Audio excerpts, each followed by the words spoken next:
rogue public transport culture is what we discussed this evening.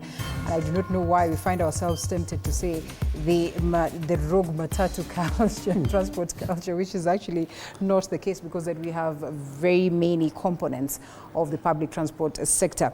I know I took it away from you, but briefly, just allow me to loop in Dixon here, because then it's important that we get to understand where do we come from, because we are talking about the rogueness at that space of the road. I know we would want to say that we are reactionary in nature. That's the reason why we're having these conversations. At least for us, we're allowed to have conversations that revolve around what is making news. But why is it that it comes across as the SACCOs, the government, the law enforcement agents are always reactionary?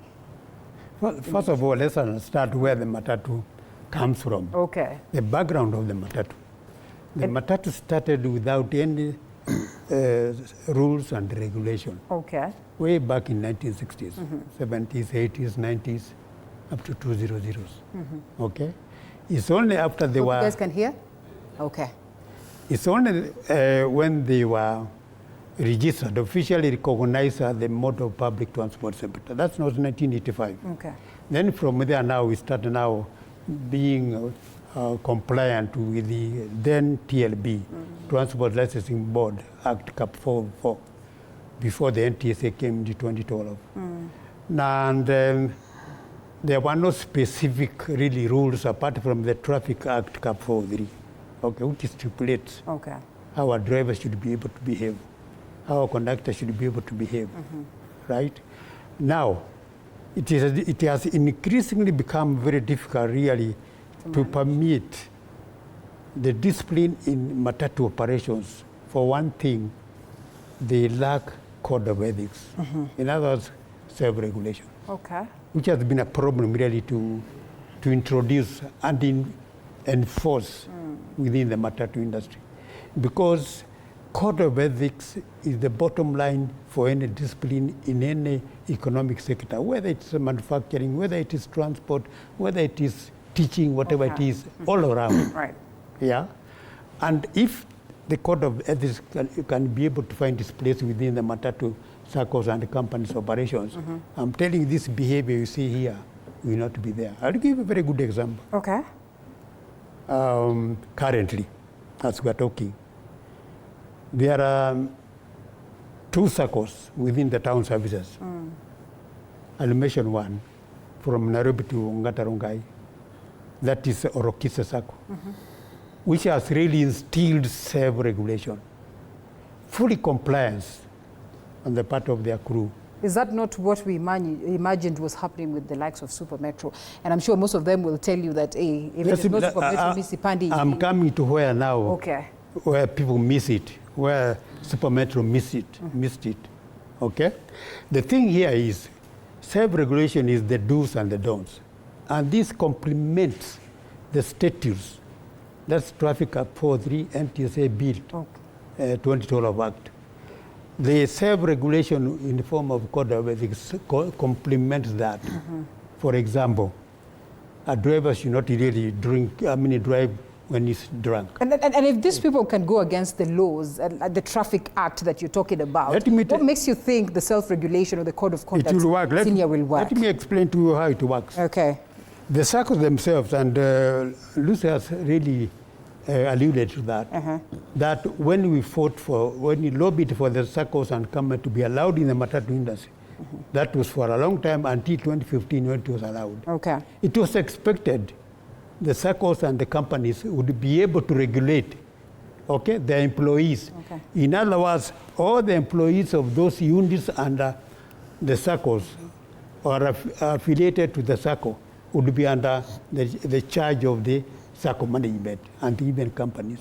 But what really happens now, every vehicle owner affiliated to that SACCO employs own drivers. Okay? So in other words, the SACCO is not in charge, or the company is not in charge. But you find that the town services is where this problem is. Inter-counties between Nairobi, Nakuru, Nairobi, Meru, Nairobi, Kisumu, Nairobi, Machakos is totally different.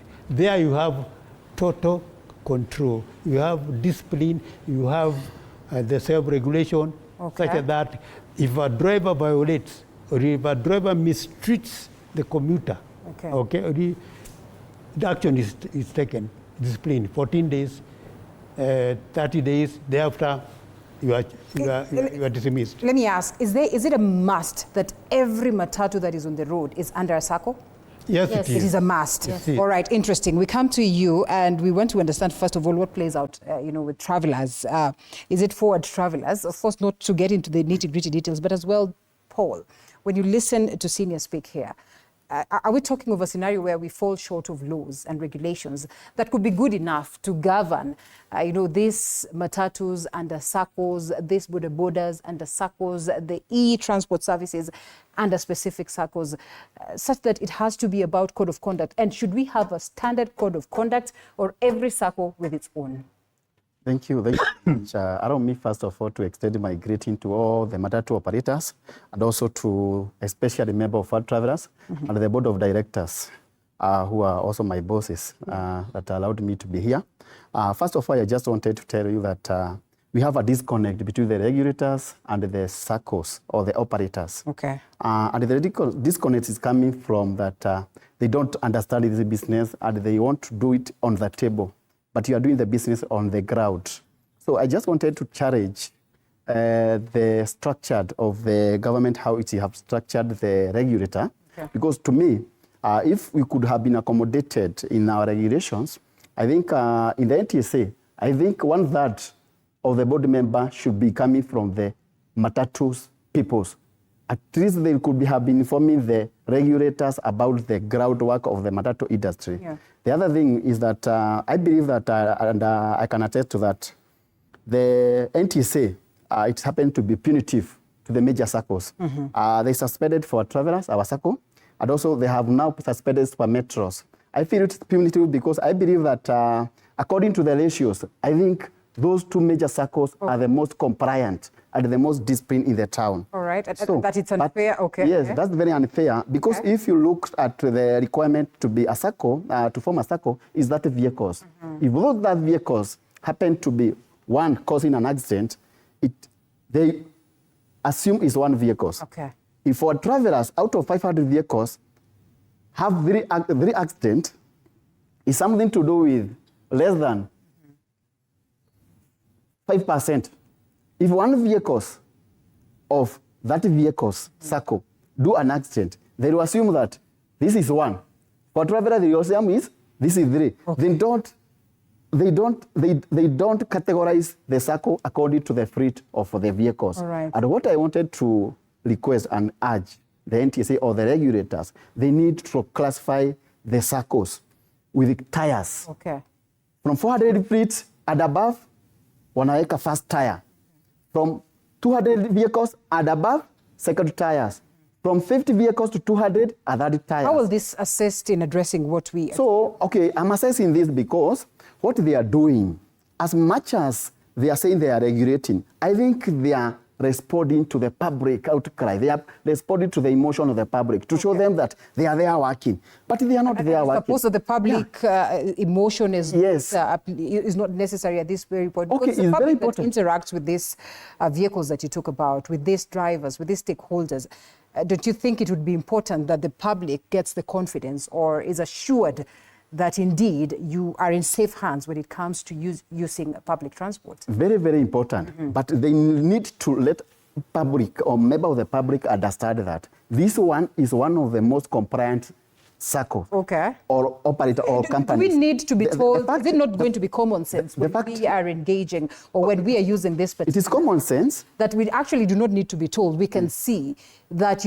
all is well with this particular SACCO. When I get into this Matatu, I'm always treated well. When I use this vehicle, there's a level of comfort and security. Should it not be automatic? It is an automatic thing. And I believe that the member of public, even if you ask them today, they'll tell you, for travelers, it's the best SACCO.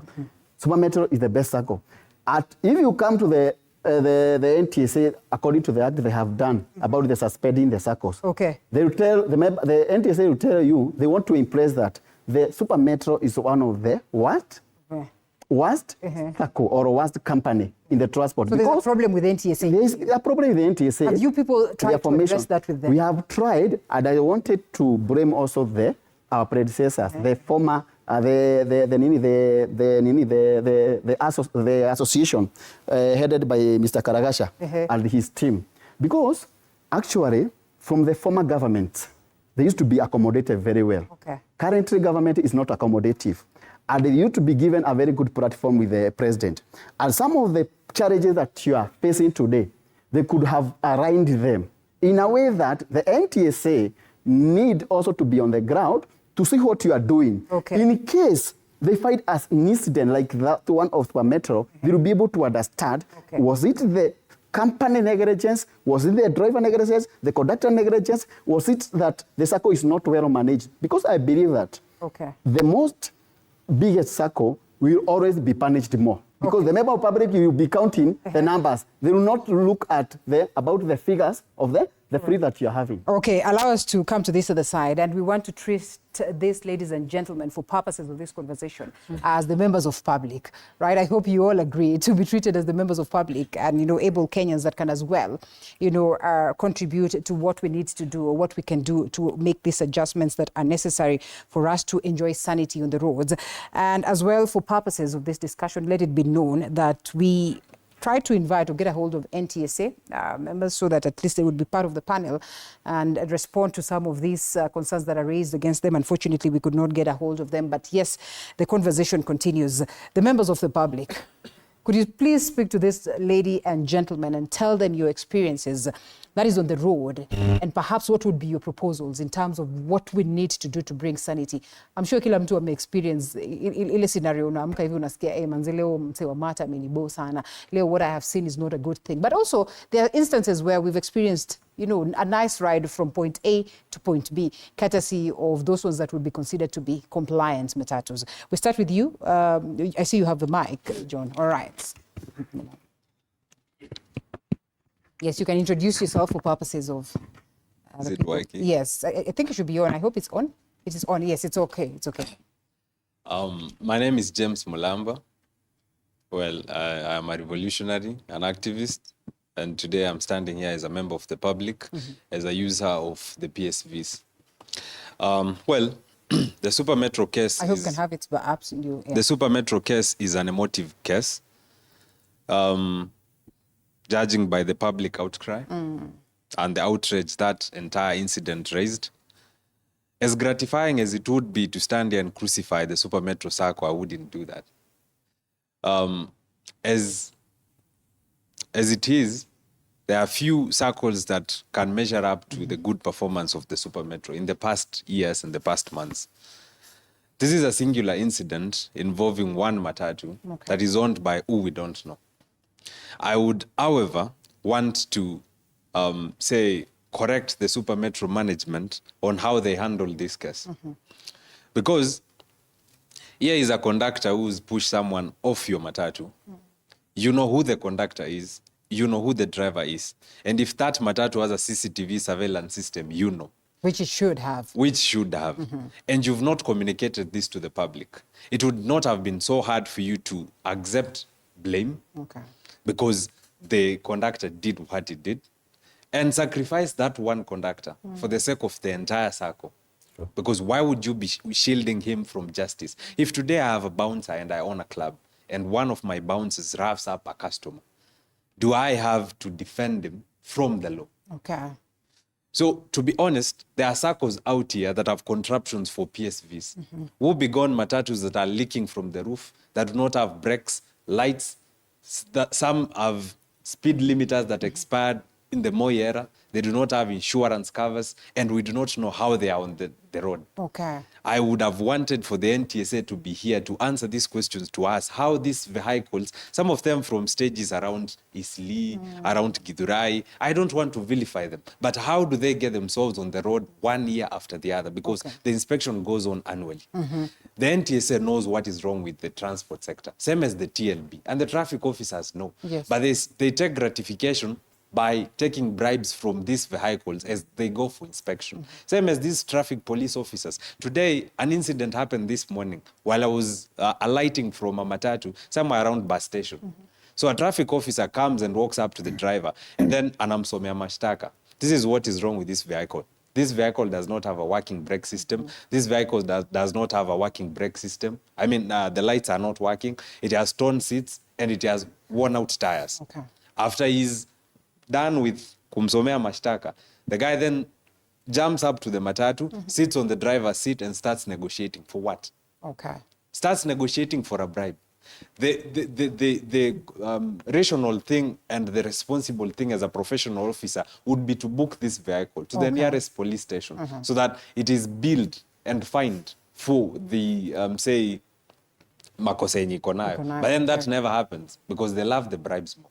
Well, unfortunately, that is what is being said. And there's a gentleman, Njenga Kamau, who says you cannot ground a whole fleet because of a few cases of indiscipline. What's the law for this is sabotage. And of course, another one goes ahead to say the license to operate is issued to the SACCO, and it is very clear when it comes to the question of compliance. And therefore, Abesh goes ahead to say that perhaps the SACCO should ensure that there's not a single one potato that is rotten that is going to spoil the rest in the basket. Who goes next? Okay. Njoroge Samuel Kahura is my name. I'm also a commuter. And one thing that I was quite, it was quite unfortunate to hear us being called commuters here to the customers, right? Yes, and the customer is always right at all times, right? So first and foremost, away with laws and regulations, let us just put them aside and let us think like normal human beings. Was it right for this man to be pushed out of that Matatu? Right. Oh. It was not right. First and foremost, I'm so much bitter with the chairman of the Super Metro because instead of first apologizing of what happened during that incident, he started defending the Super Metro SACCO. Was that really right? No. It was not right at all. Same thing with our Mr. here from Forward Travelers. I highly respect you. But how you've taken this issue, you are taking it on a defensive mechanism perspective. And I don't think that is the best way of us reasoning and coming up with great solutions. Okay. First, we need to admit our mistakes. We, as the customers, we need to admit our mistakes. You, as the issuance of these services, you should also admit your mistakes. The NTSA should also as well admit to their mistakes so that we can now come to the right to one table so that we can do what? We can now have a discussion on how we are going to do moving forward. So now, myself today, actually, I also had an incident as I was coming. Right. I will not mention the SACCO itself. And what happened was that the Matatu, since there is kulikuwa na jam, he decided to try and overtake. Overlapping, yeah, thank you very much. He was trying to overlap. And by doing so, unfortunately, he scratched another car. And they started exchanging words. The driver was exchanging words with who? With the other driver on the other end. Yeah. Yet, that driver was the one who was at fault because you're not expected to be overlapping. So such kind of people are the people who are destroying now these circles. And us as the commuters, we are seeing these problems and these mistakes. And that is why we are coming and we would really wish that before anything happens, before a life is lost, before all these messes happen, we need to get solutions. All right. Yes. Okay, fair enough. And solutions we are seeking to get even as we give proposals. We come to you, ma'am, and we probably just ask this basic question. That for once, we almost thought it was the police. We almost thought that it was actually the drivers and the Matatus. But here we see SACCOs at the heart of it, perhaps being incriminated, perhaps being told that, well, you are SACCOs, you take a certain fee from this Matatus, but there's just something that you're not doing right. What would you tell them this evening? What would be your questions or your contribution to this discourse? Hello, my name is Florence Nyango. I'm a youth and women rights advocate, and today I'm standing here as a common mwananchi who actually uses Matatu everywhere she goes. And not forgetting, I just want to say this, that we all understand that 70% of Kenya use public transport. And this is something that you're not going to joke about. And this is what, the scene that happened is what has brought us here and has made us talking about this. So what you're trying to avoid We are trying to avoid other instances of people losing their lives carelessly, like Right. what happened, right? So allow me to tell you, the truth is there's a lot of disorganization. I cannot really, I don't have a better word to say it, but there's a lot of disorganization in the Matatu industry. How they're handling people, how they're handling everything. There's just a lot of disorganization. I cannot really have a better word to put it, but there's some sort of disorganization. There's something that is just not right. And again, when we are, there's something about, I don't have, sorry, because I'll just use this word. We need to psychologically evaluate Okay. the people that we employ as conductors and drivers. Yes? Because sometimes we might have the code of conduct, right? We might have those rules and regulations, but just pushing somebody, which rules and regulations will make someone not to push? Because it's just pushing. You know, after that person is pushed, they're dead. Now what next? Will rules and regulations help? No, they will not help. But yes, we need to have them. That is true. But again, we need to analyze these people that you bring them on board. Do they have criminal records? Like you said, in that century where people didn't care who they bring on board, how it was starting. But now we are in another generation. Things are done differently. So we are calling upon you as all the stakeholders involved, involve the police. And also, before I say that conclusive word, the police also have a very common thing that they're playing, a common role that they're playing here. Sometimes it's very frustrating. They are human beings at the end of the day because they're actually contributing a lot, injecting a lot of money in the economy of Kenya. So sometimes the police, they come, they cause a lot of violence. They make them they take a lot of money from them, and it narrows down to the drivers and the conductors. Now they come and again start harassing. They start harassing their clients, you understand? So I think it calls for a collaborative effort. All the stakeholders involved, bring us on board, use even training, capacity building, something like training programs that you can come and sensitize both the public, like let there be a representation of every person, the common wananchi, all the stakeholders involved at the corporate level, the government, and the conductors and the drivers. Indeed. So that we have something that is going to work for both the business, the private sectors, the police, and also the common wananchi. That is the country that we want, and that's the country that we're looking forward to. Fair enough, and I'd love for us to fashion the next points of discourse in a way that would speak to perhaps what we're offering as solutions, because we all know the terrible experiences that we have. But briefly, you want to respond? Yeah, I want to respond. Let me allow Karaksha, first of all, to come in and perhaps just tell us what is the role of these SACCOs, because then they are supposed to bring this element of sanity. But by the time we are witnessing what it is that we're witnessing today, then it means that there's a gap there that even the police cannot fill, that even the laws of the land cannot. So what is the critical role of SACCOs in bringing this sanity? You see, the role of the SACCOs, we have the leadership within the SACCOs who are supposed to make sure that the law and order is followed. We'll give an example. We have 2NK SACCO, which is commanding around 1,500 vehicles. We have 4NT SACCO, the long distance. Right. If you go to 4NT right now, they will tell you very well that we rather be arrested by the police rather than our inspector on the road, because there is a discipline there.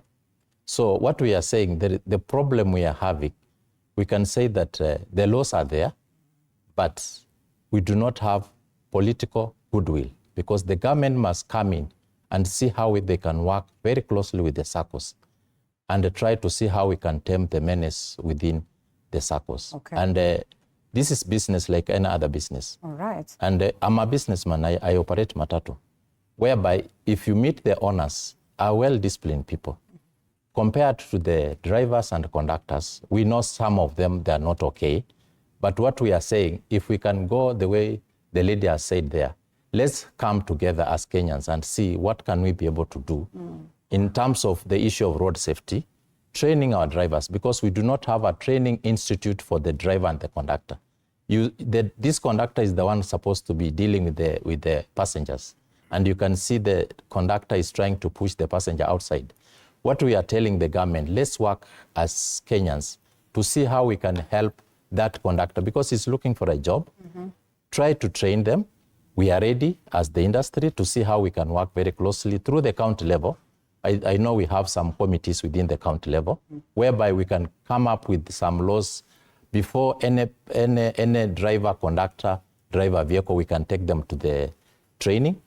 Now, we can even have the traffic marshals within Matatu sector, because why should we have traffic marshals in county government while we can employ traffic marshals within the Matatu sector so that they can try to help in terms, because it's about creating of employment. This industry can create up to 700,000 employment per year. So the government need to be very serious to see how we can work together and try to tame the menace within the industry. And I'm glad that you speak about creating employment. Our question tonight was, after a tout threw out a passenger from a moving Matatu, we ask tonight, is there a code of conduct that is for registered touts, and where do the kamageras fall? So what are the conversations that are going on to ensure that, those ones that you say are boys that are always there trying to, arc a living, are incorporated in the sector in a streamlined manner, such that, we also get to understand that this is the person we will go for in the event that we hear rogue cases happening that have been perpetrated by the same individuals. But allow us to take a short break, and then we come back to this, ladies and gentlemen, and back to you, Senior. We'll give you the chance to speak, but after this short break.